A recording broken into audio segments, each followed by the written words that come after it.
السلام علیکم خوږو کتونکو د عزیر هایونه او د هغه د ملګرو د ټیم او د ټي وي مننه کوم د هغې په خوښه باندې یو کلام به ووایم دا څوک چې د بدلون نارې وهي سالاره دا څوک چې د بدلون نارې وهي سالاره همدا خلک زموږ د پښتون خپې وهي سالاره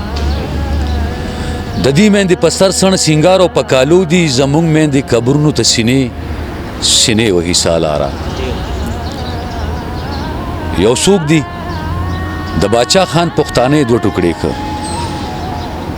یو څوک دی د باچا خان پښتانه دوه ټوکړې کړ یو څوک دی چې ترمنځ مو ګیندې وهي سالاره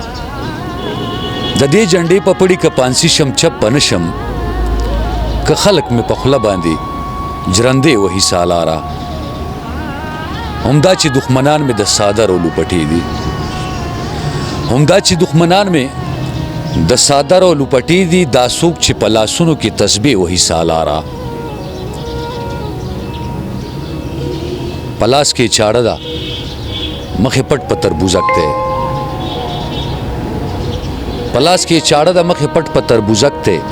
یو کس دی چې د شپې راته تنبې وهي سالاره په ژوند چې یې قید نه کو په زنځیر هغه بسر په ژوند چې یې قید نه کو په زنځیر هغه بسر په قبر به یې بیا خلک جنګلې وهي سالاره همدا خلک زموږ د پښتون خپې وهي سالاره دا څوک چې د بدلون نارې وهي سالاره